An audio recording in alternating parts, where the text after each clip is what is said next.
Brasil, historicamente, é um país de inflação alta. Jogos de azar.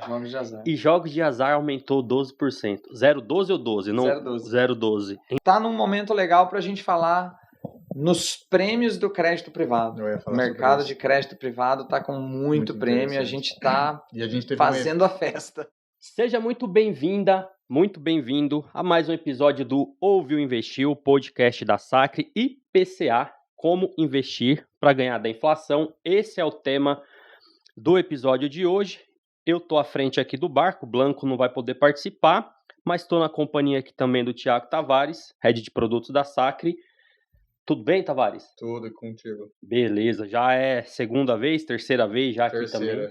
Terceira, né? É. E o Rafael Martinelli, que é nosso head de investimentos, aí já tem mais 5, né? Eu tô chegando no 10º já. Deve estar no 7º e tal. Beleza, Rafa, tudo certo? Tudo bem, graças a Deus, vamos lá. Então, vamos lá.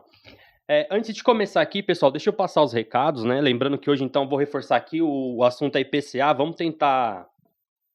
tentar destrinchar esse assunto, né? Que ganhou destaque aqui. A gente está gravando em junho, mas no meio de junho e no início de junho tivemos aí a notícia de um IPCA que veio abaixo do esperado, né? Retraiu em relação a abril. E aí esse tema tá em voga. Então a gente vai entrar bem nos pormenores do IPCA e dos investimentos que são atrelados a esse indicador. Então fica aí até o final que o episódio tá bem legal. Claro que se você tiver alguma dúvida aí no decorrer do episódio, quiser comentar pra gente, estiver assistindo no YouTube, deixa aqui nos comentários que a gente verifica cada comentário e responde vocês com certeza, tá bom? E se for novo por aqui, pode se inscrever no canal também. Esse podcast, além do YouTube, ele está sendo veiculado nas principais plataformas de áudio, então você pode ouvir aí no seu aplicativo, né, de podcast preferido, durante sua caminhada, aí, sua corrida, seu treino, bem legal. E se no decorrer do episódio a gente mencionar algum link, né, a gente sempre menciona de outros episódios, links de curso, dos nossos cursos, né, e também para você abrir a sua conta no BTG Pactual e ser assessorado pela Sacre, tem link aqui na descrição desse episódio também. Ô Rafa, eu comecei assim, a pergunta que deveria ser até, não sei se é tão óbvia, porque para mim, por exemplo, não é, mas o que é IPCA e qual a relação dele com os investimentos? Vamos lá. O IPCA é simples assim ou não é tão simples mesmo? Eu não tô louco não, né? Cara, de uma forma geral, ele assim, depende do nível de profundidade que a gente vai entrar para entender esse índice, né? De uma forma geral, qual que é o conceito de IPCA? Ele é inflação. É o índice que mede a inflação. Se a gente fosse resumir assim em uma palavra, IPCA é igual a inflação. Ele mede o quanto os preços estão subindo, né? Então, mas vamos aprofundar um pouquinho para entender mais o detalhe, né? Então, primeiro, IPCA, inflação, guarda isso. Mas IPCA quer dizer Índice de Preços ao Consumidor Amplo. Já complicou um pouquinho, né? Então, é um índice de preços. Basicamente, ele mede o quê? O preço. Ele é medido pelo IBGE.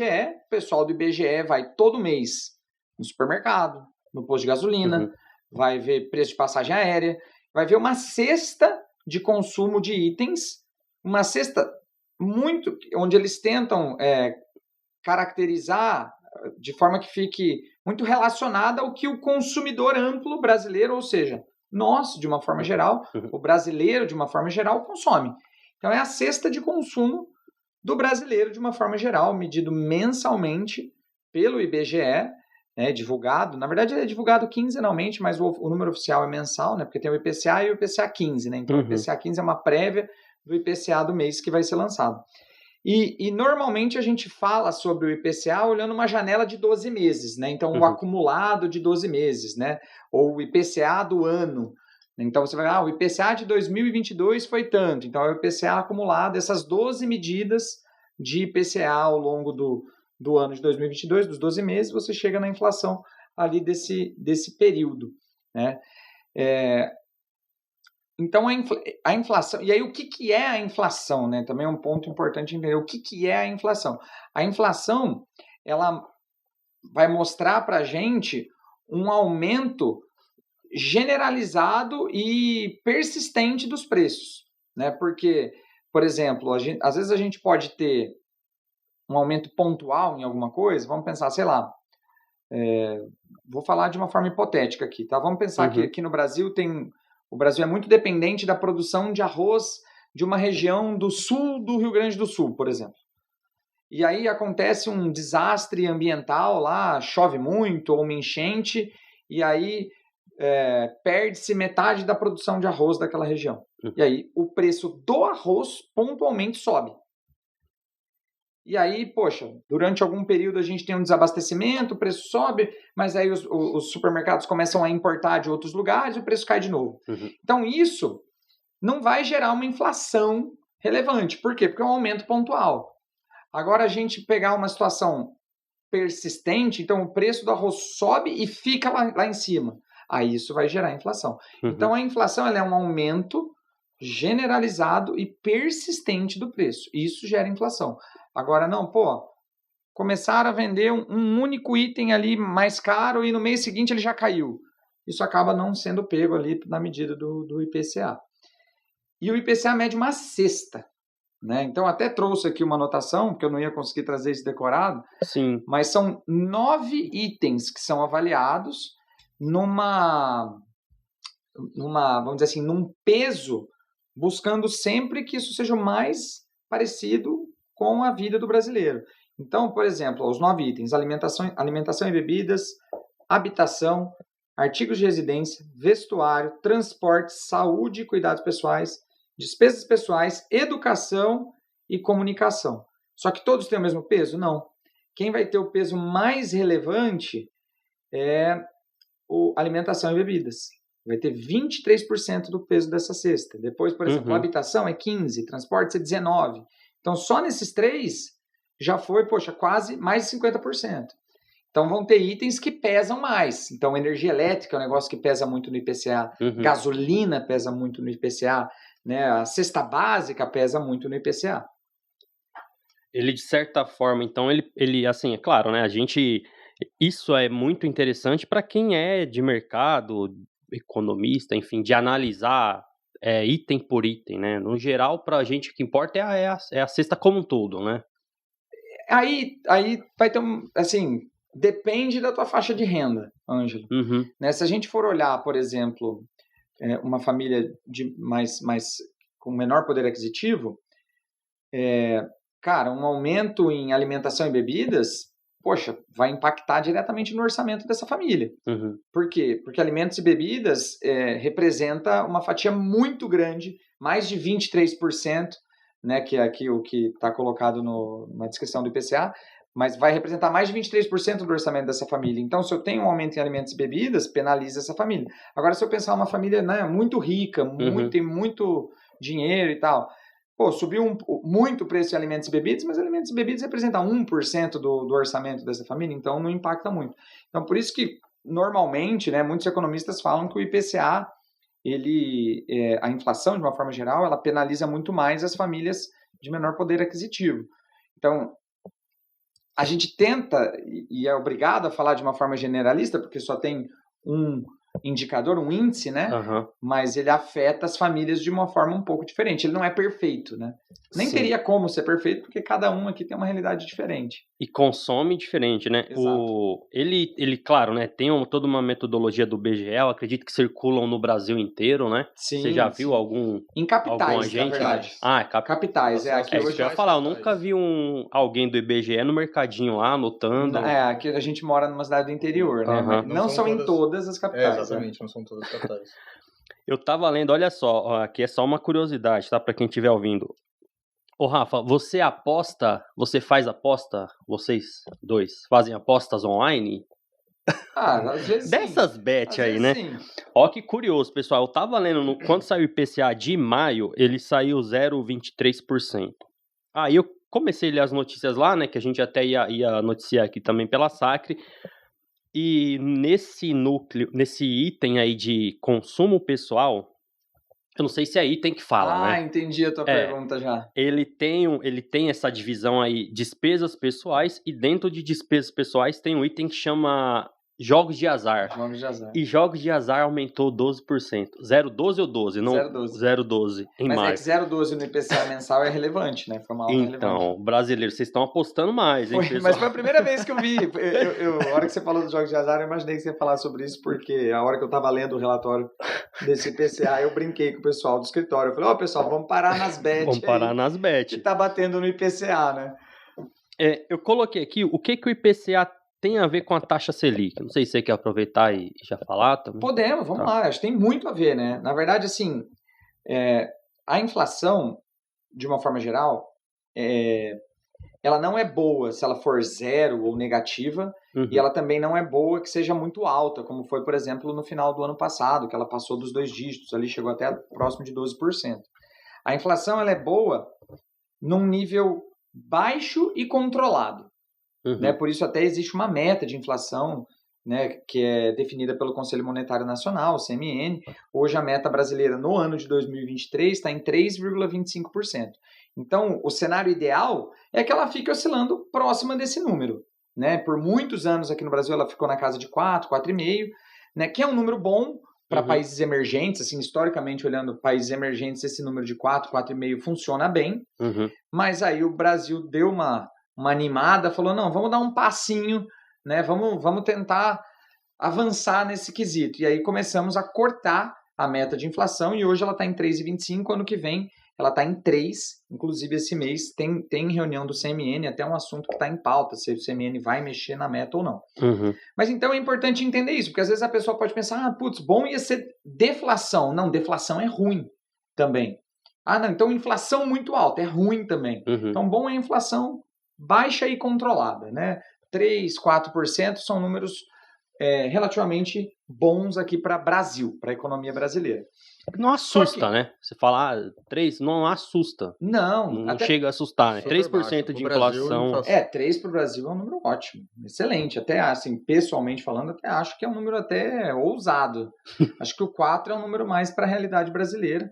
Por quê? Porque quando a gente olha emergentes funcionam bem próximo do 4. Países muito desenvolvidos, como os Estados Unidos, conseguem rodar próximo do 2. Então, a gente indo para o 3 é um nível já um pouco mais difícil de você conseguir isso por causa da Selic. Né? Aí eu chamo a Selic para conversa. Só antes de entrar nessa questão, se tiver muito baixa a inflação, significa que a economia não está andando? Seria isso? De uma forma resumida, pode ser que sim. Tem essa relação. Pode ser que sim, né? Não posso cravar isso, mas pode ser que sim. E aí o governo tem que...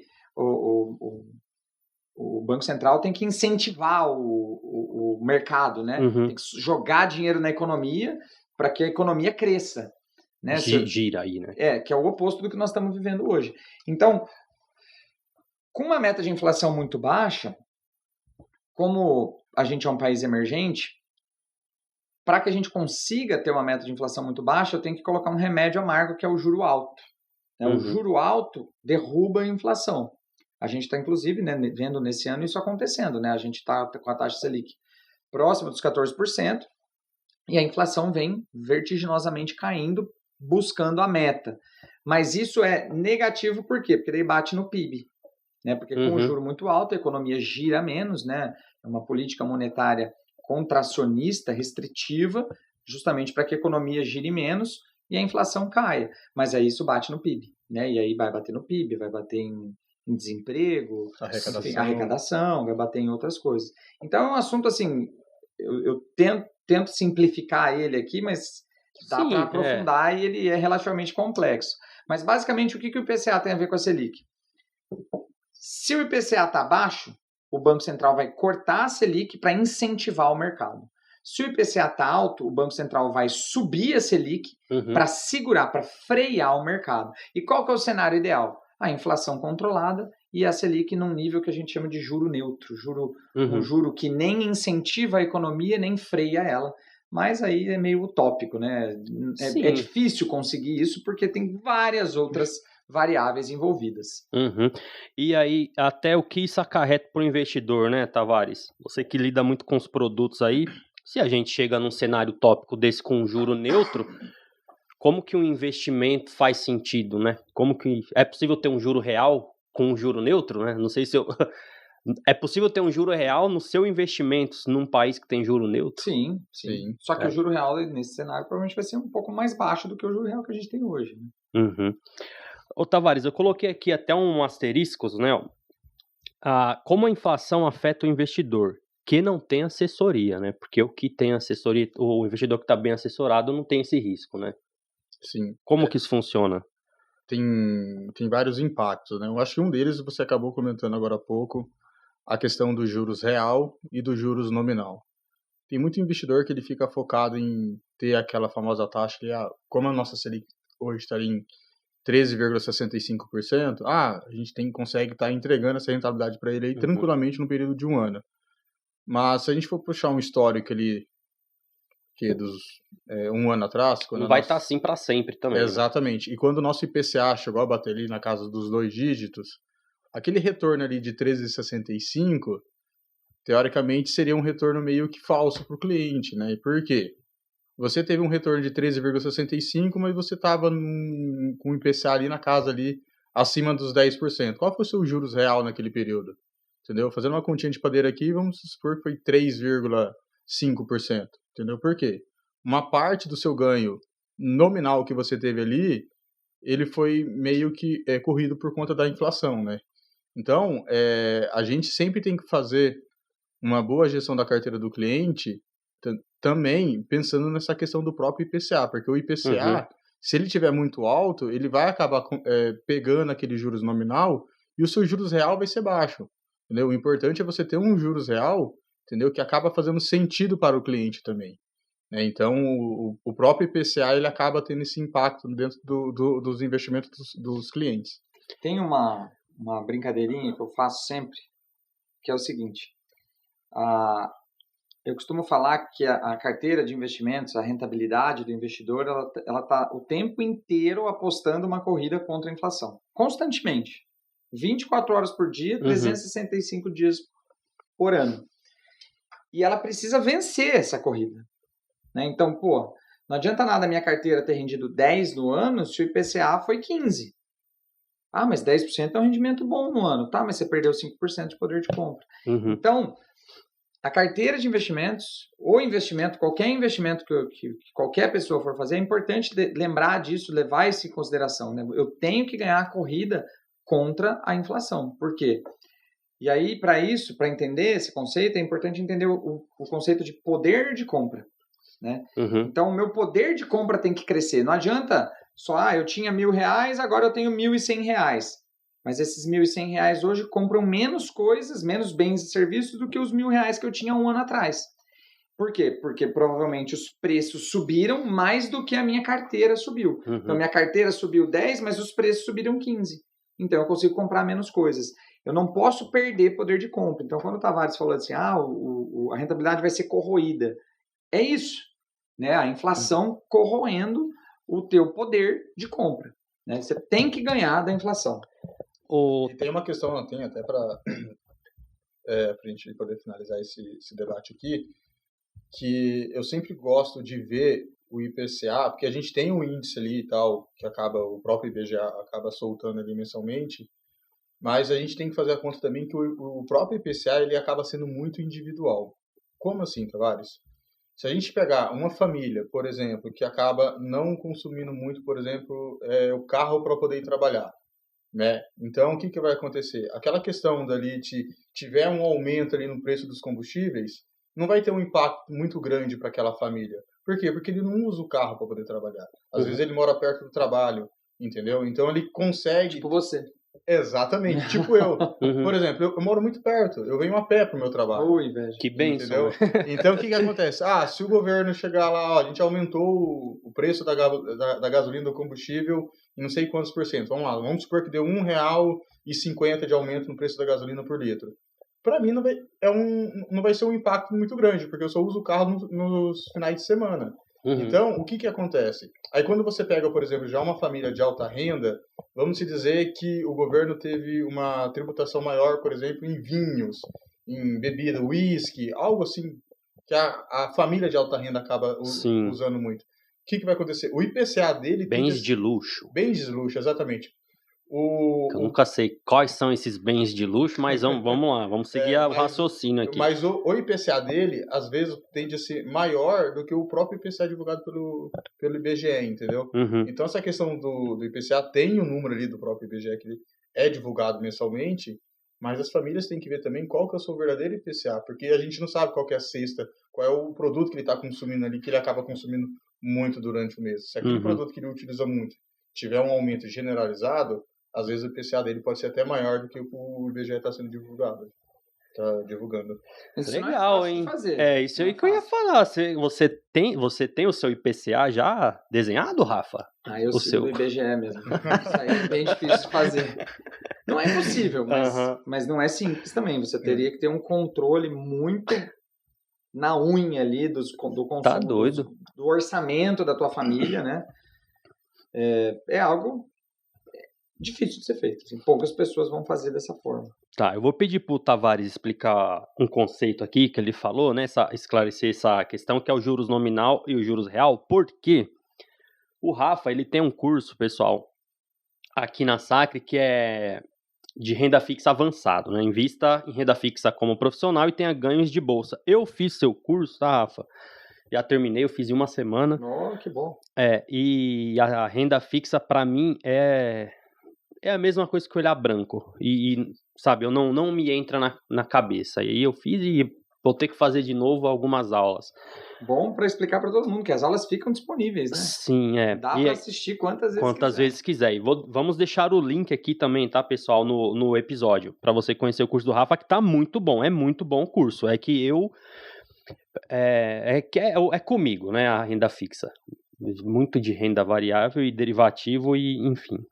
Aí o Tavares falou o juro nominal e o juros real. Que diferença que tem? Como que isso é, Tavares? Bem simples, essa conta da gente fazer, né?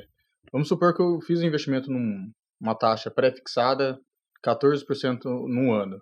Então você fez os seus investimentos, entregou rentabilidade para você de 14%, mas esse é o seu juros nominal, entendeu? Esse é o seu juros que você acabou ganhando nos seus investimentos.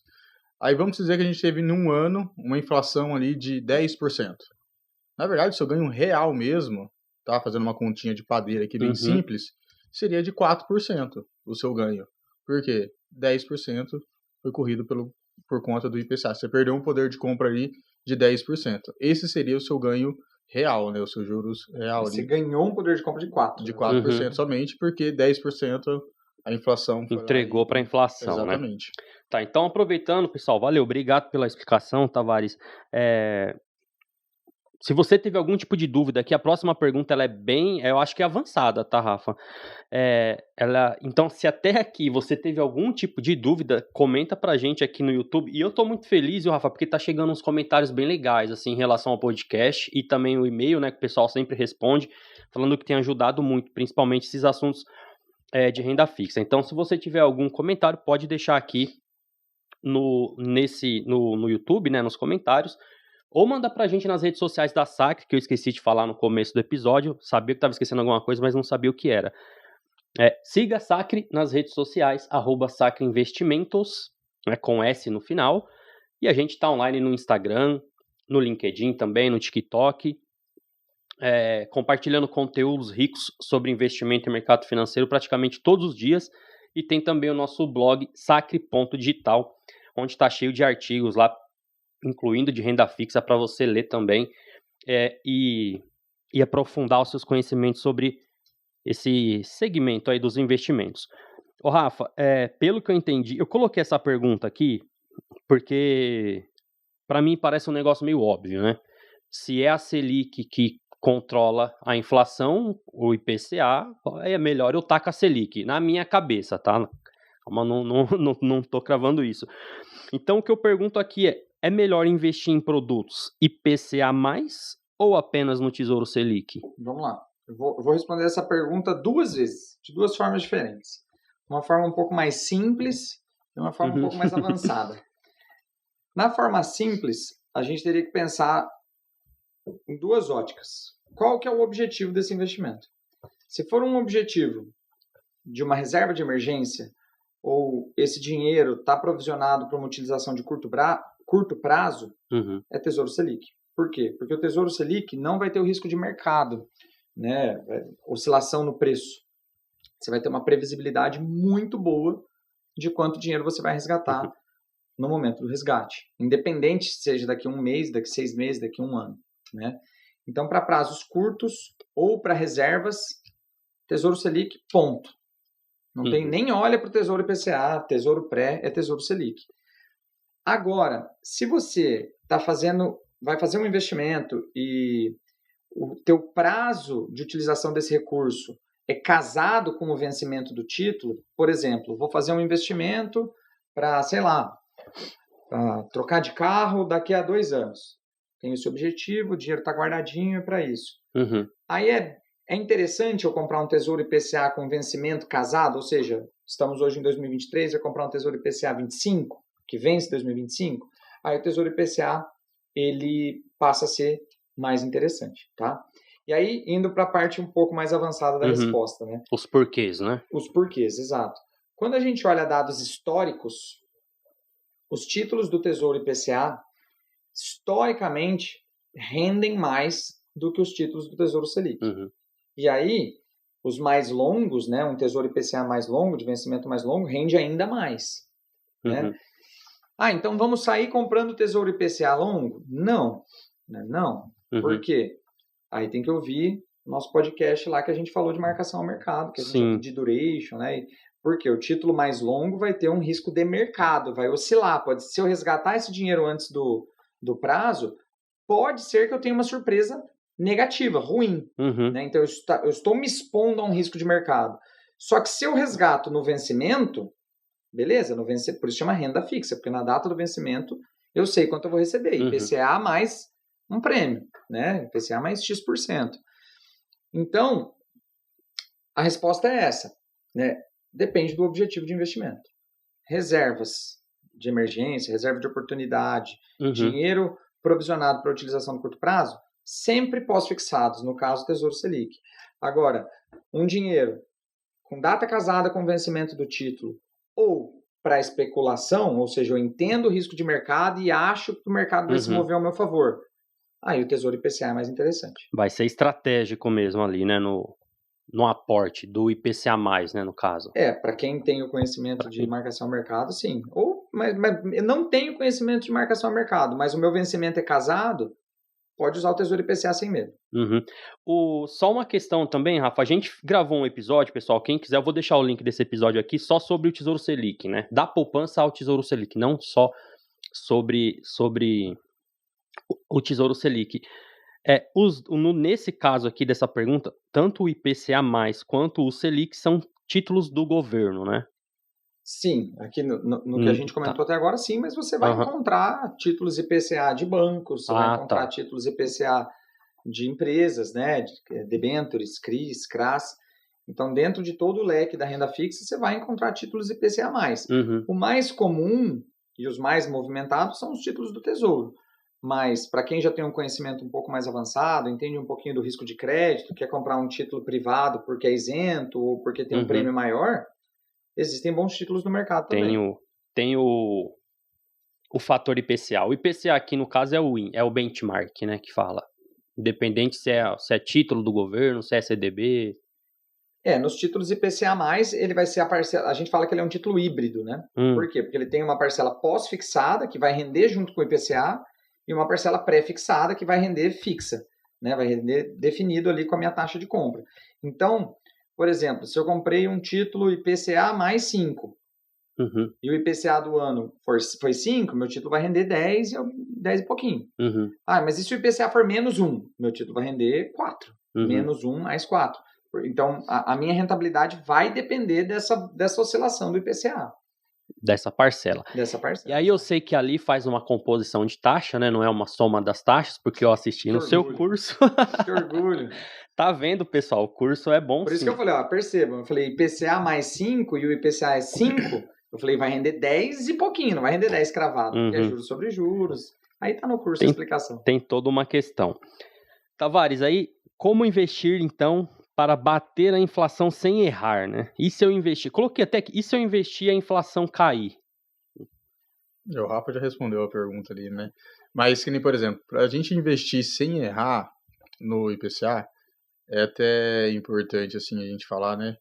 Porque vai depender muito do perfil do investidor. Uhum, Se ele quiser fazer uma proteção contra a inflação, o investidor está com medo da inflação subir, uhum, né? Eu acho que a gente, daqui 2, 3 anos, vai acontecer algo assim, não muito positivo para o nosso cenário, é, sei lá, Brasil, e o IPCA tende a aumentar. É o melhor investimento para a gente fazer essa proteção. Não uhum, tem investimento melhor. Por quê? Para onde que o IPCA for, você vai estar ganhando. Entendeu? Então, se o IPCA for para 10%, vou fazer até referência à taxa que o Rafa passou, IPCA mais 5.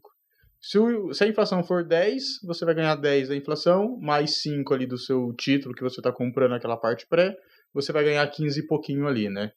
Mas aí entra na parte também, que nem você acabou comentando, caso a gente venha a ter deflação. uhum, Foi algo que aconteceu ano passado, inclusive, né, no meio do ano ali, onde nós tivemos ali 3 meses de cenários de deflação no Brasil. Nunca aconteceu na história, foi a primeira vez que a gente teve 3 meses seguidos uhum, ali assim de deflação.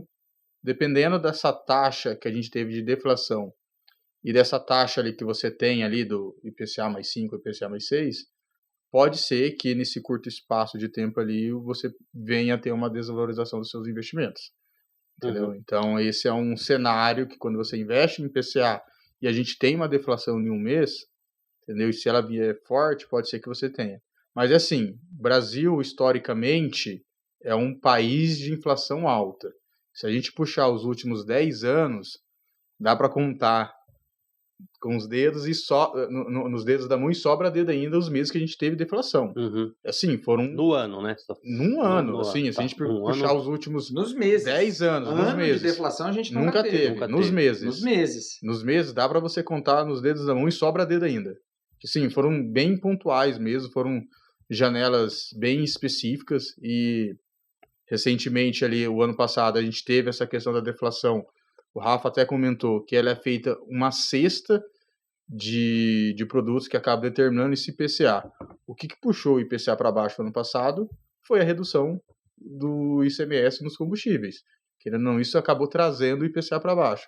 Então, não foi nem uma deflação natural, foi uma deflação forçada. Então, esse é até um ponto interessante. uhum, Não adianta, Brasil é um país de inflação alta. Início da pandemia também, acho que teve mês de deflação, porque a economia parou. Exatamente, mas foi um mês ou outro bem pontual. Mas, assim, Brasil é um país de inflação alta.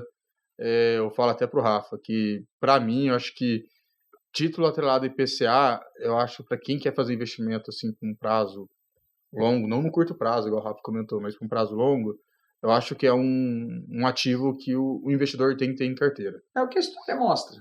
Né? O que a história Exatamente. mostra. Se a gente pegar comparativos de indexadores lá, comparar, sei lá, dólar, ouro, Selic, bolsa, inflação curta, inflação longa, nos últimos 10 anos, quem que ganha? Inflação longa. Quem que é o segundo lugar? Inflação curta.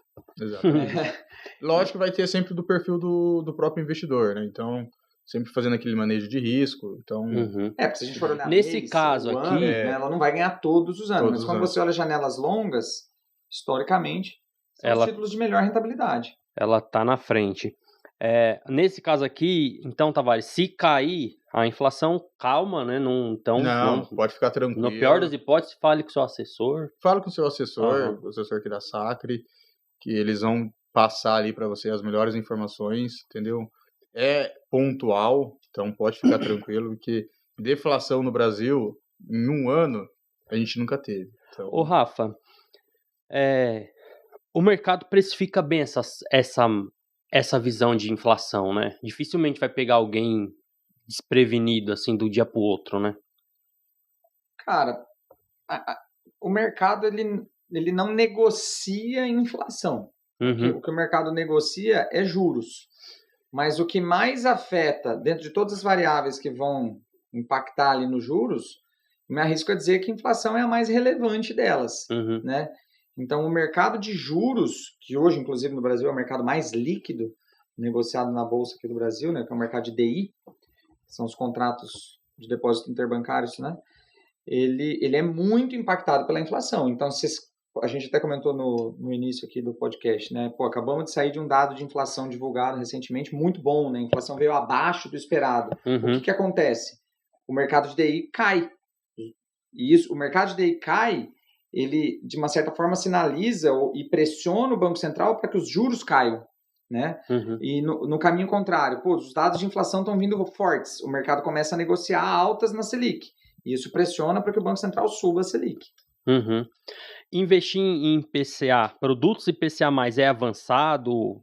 Para qual perfil aí, só para a gente cravar mesmo? E qual que é a importância da assessoria nessa hora, Rafa?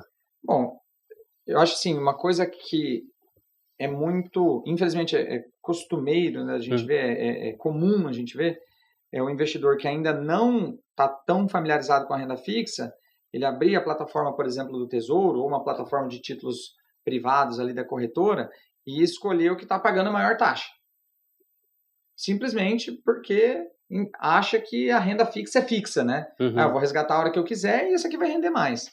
Então, esse entendimento de que o prazo agrega um risco chamado risco de mercado é muito importante, né? Se eu ainda não entendo isso, se isso ainda não está claro para mim, aí você investidor, deve focar em fazer investimentos IPCA+, com o vencimento casado com a utilização do recurso, né? Como eu expliquei anteriormente. E se nem isso está claro para você, aí fica no pós-fixado e fica mais seguro, né?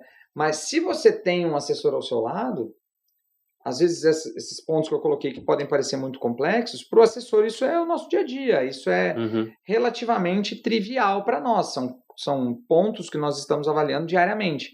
Então, você até comentou no momento assim, poxa, na renda fixa estou uma folha em branco ainda, né? Quando o investidor se sente dessa forma, o que acontece? Ele fica com medo, com receio de estar fazendo alguma coisa errada e acaba não fazendo nada.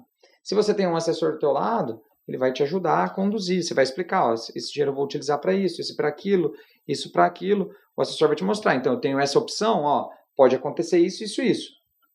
Ah, não, mas tô tranquilo com isso, então bora investir e fazer o dinheiro render mais, né? Por quê? A médio e longo prazo, os títulos IPCA+, tendem a render mais do que o Tesouro Selic, por exemplo, né? Então, não conheço do médio e do avançado de renda fixa, mas tem um assessor, você provavelmente vai conseguir aproveitar dessas rentabilidades melhores que o título IPCA+ vai entregar versus o Tesouro Selic. Eu estou falando disso que ele vai entregar, só deixar um disclaimer aqui, né? Que não é todo mês que ele vai entregar um retorno maior. Porque depois alguém pode vir no comentário e falar, mas no mês tal o título IPCA rendeu menos. Né? Então é olhando janelas de prazos maiores, né? A tendência é que ele renda melhor. Mas vão ter meses que ele vai render abaixo? Vão. Dependendo do título, vai ter meses que vai render negativo até. Né? Então, por isso a importância de ter um assessor do lado. Porque às vezes a pessoa nem imagina que um título do Tesouro pode render negativo. E, poxa, quase todos os títulos do Tesouro em algum mês rendem negativo. Quase todos. Até o Tesouro Selic já rendeu negativo? Rende negativo. Esse é um ponto bem importante. E a questão também, né, Rafa, da própria assessoria, falar para o cliente o momento certo de entrar em um determinado ativo. Faz sentido a gente entrar, por exemplo, num título atrelado do IPCA. Olha a taxa que nós temos hoje. Está muito mais atrativa do que 2-3 anos atrás. Então, assim, acho que o papel da assessoria nesse ponto vai acabar agregando um valor muito grande para o cliente e para a carteira do cliente. E até indo para uma parte mais avançada, né, já que a gente abriu essa gaveta, vamos para uma parte mais avançada. O Tavares, que é o nosso responsável por renda fixa aqui ao meu lado, cara, a gente estuda muito o mercado para tentar também antecipar movimentos. Né?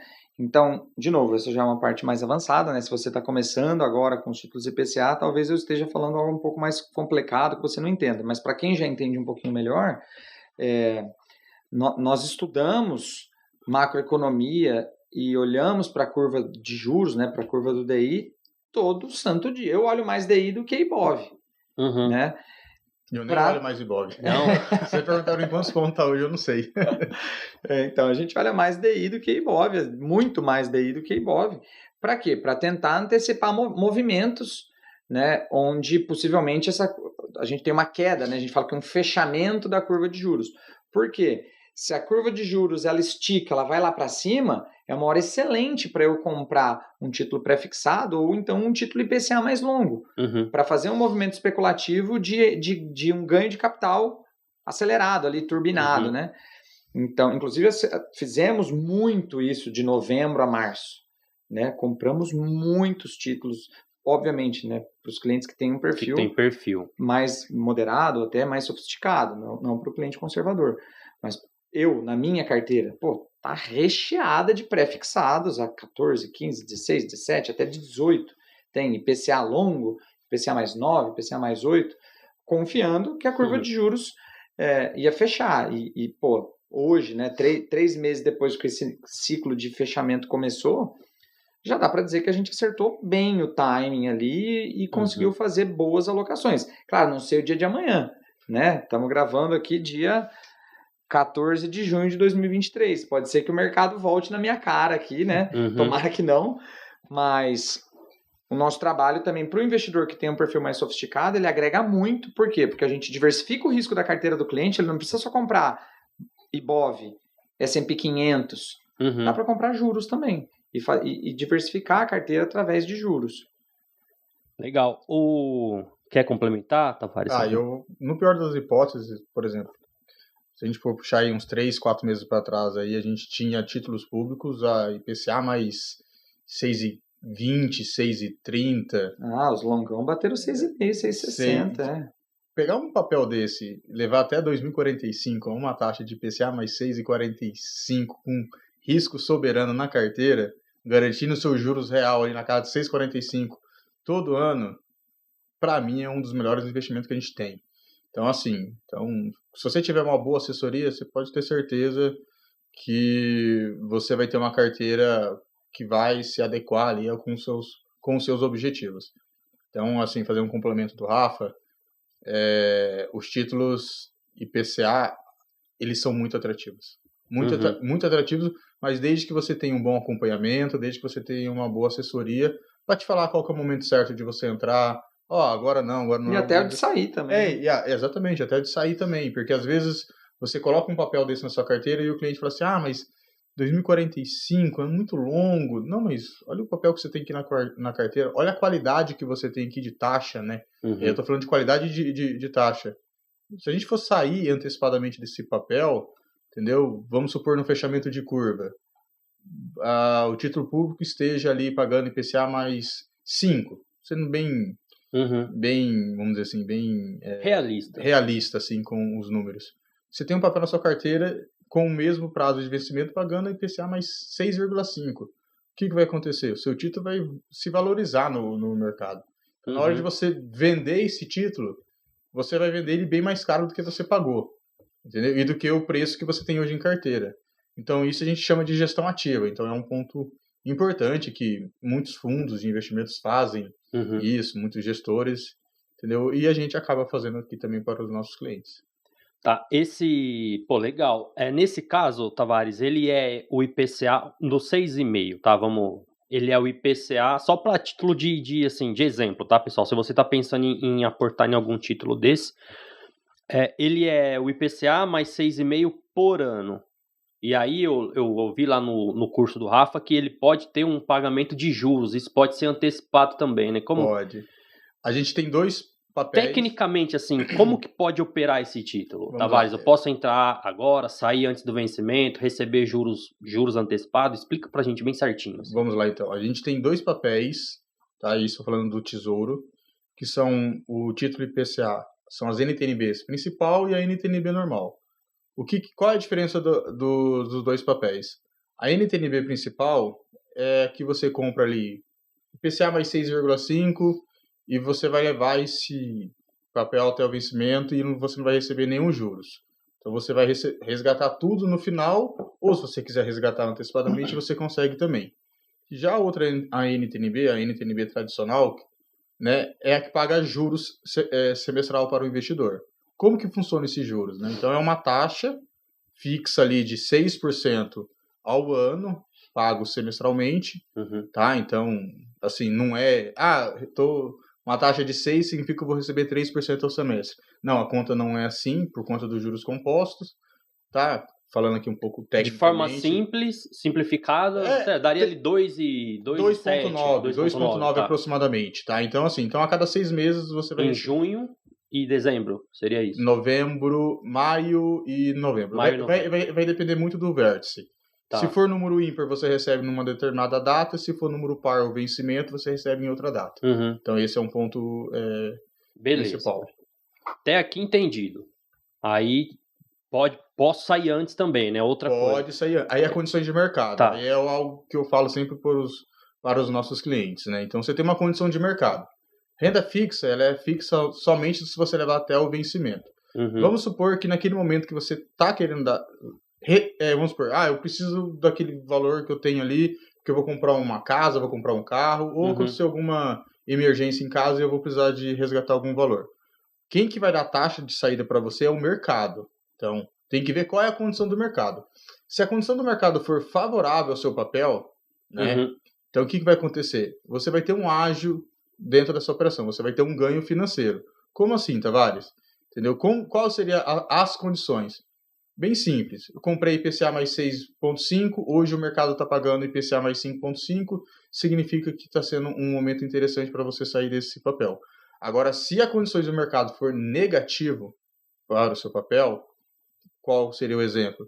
Tem um título IPCA mais 6,5 e o mercado está pagando hoje no título IPCA mais 7,5. No mesmo título. No mesmo papel, significa que é uma condição que é negativa para o seu papel. Com isso, você tende a perder dinheiro. Então, a renda fixa, ela é fixa até o vencimento. Se você precisar resgatar antes, é condições de mercado. Pode ser um cenário positivo, pode ser um cenário negativo. Vai depender do momento que você está saindo. É o mercado que vai falar para você. Que vai definir. Exatamente. Perfeito. Adorei a explicação, Tavares. Estou emocionado. Pessoal, se não ficou muito claro, por que o Tavares falou que se tiver 5,5 e o título dele é 6, você vai ganhar, né? Se está mais baixo. Porque não é renda variável, é diferente, né, Rafa? Você tem que assistir. Se você tá com essa dúvida, assista ao episódio sobre marcação a mercado, né? Então é isso. Ô, Rafa, a gente já tá chegando aqui no final do episódio. Eu vou te fazer uma pergunta aqui, eu não sei também como que tá. Se não tiver nada assim para complementar, tudo bem. Mas como você mesmo falou, olham muito para mercado e acompanha, né, macroeconomia, enfim, os horizontes mais longos, né? E não é recomendação de nada, tá, pessoal? Por favor, o que o mercado projeta agora? A gente tá gravando em junho, tá? E acredito que esse episódio vai ao ar no final de junho. Sobe mais a taxa, permanece, começa a cair, fecha a curva, né? A curva DI, ela mostra... Você consegue até calcular o nível de probabilidade que o mercado está negociando dos movimentos que vão acontecer em todas não, né? Mas num horizonte até relativamente longo das próximas reuniões do Conselho de Política Monetária. Então, hoje, o mercado está, vamos dizer assim, até muito animado. Tem até já uma pequena chance, né, embutida na curva de juros, de que já na próxima reunião, ainda esse mês, comece um ciclo de cortes. Né? A gente vem com a Selic a 13,75 aí há mais ou menos um ano. E agora está muito, muito próximo, aparentemente, de que a gente inicie um ciclo de cortes.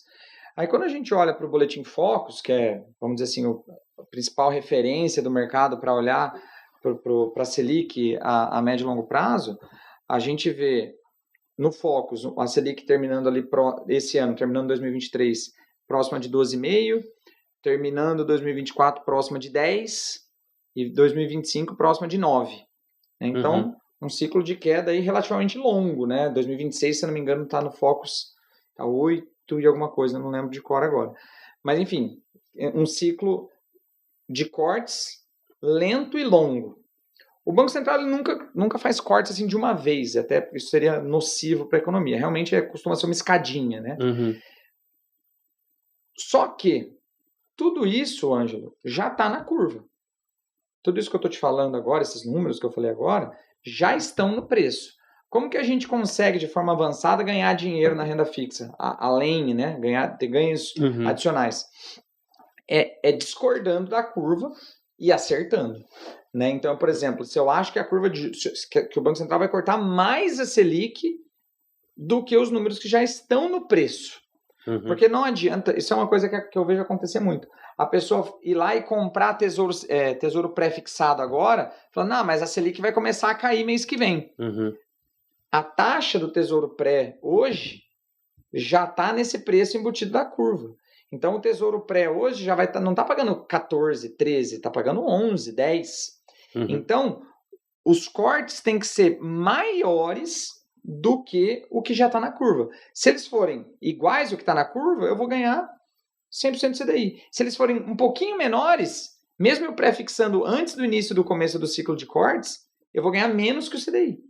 Né? Então, por isso que é importante, né, você ter um assessor do lado ou entender de uma forma um pouco mais avançada se você quer fazer movimentos especulativos. Né? Mas a leitura é essa, tá? É uma leitura de um início de ciclo de cortes, muito pautado em Estados Unidos, né? Os Estados Unidos vão divulgar essa semana o que o mercado aguarda que eles pausem as altas, né? Os Estados Unidos vinha num ciclo de altas, agora acredita-se que vai entrar num platô ali, que ele vai ficar constante na faixa atual. Vamos ver se vai ser isso mesmo. E que o Banco Central Brasileiro, em agosto, na próxima reunião... Acabou de sair agora. Acabou de sair aqui, ao vivaço. Banco Central dos Estados Unidos interrompe ciclo de aperto monetário e mantém os juros inalterados. Olha que coincidência. Bem a hora que eu estava falando sobre isso. Então, isso é uma notícia boa. Isso é uma notícia muito boa, na verdade, né? Por quê? Porque o juro americano é o pai de todos os juros, a mãe de todos os juros, né? Então, essa é uma notícia boa para quem já montou posições em renda fixa, né? Porque provavelmente a gente vai ver agora o nosso Banco Central mais confiante para iniciar um ciclo de expansão, né? De cortes de juros, de expansão monetária. Legal. E com essa notícia, então... E aí o Rafa falou aqui, já tá na curva, e é o que a gente costuma também usar no jargão, né, do mercado, já tá precificado isso, né? Por exemplo, isso de que o FONC aí manteria essa taxa estabilizada já faz tempo que o mercado está falando, né? Então quem acompanha o mercado, por isso que é importante você seguir as redes sociais da Sacre, que a gente está sempre divulgando esse tipo de notícia também. Pessoal, é isso. Não sei se vocês querem complementar mais alguma coisa em relação ao IPCA, aos títulos IPCA. Cara, eu acho assim, os títulos IPCA têm um altíssimo potencial de rentabilização. Você só precisa saber usar eles. Se você não sabe e não quer ficar só no Tesouro Selic, você tem dois caminhos, através da Sacre, inclusive.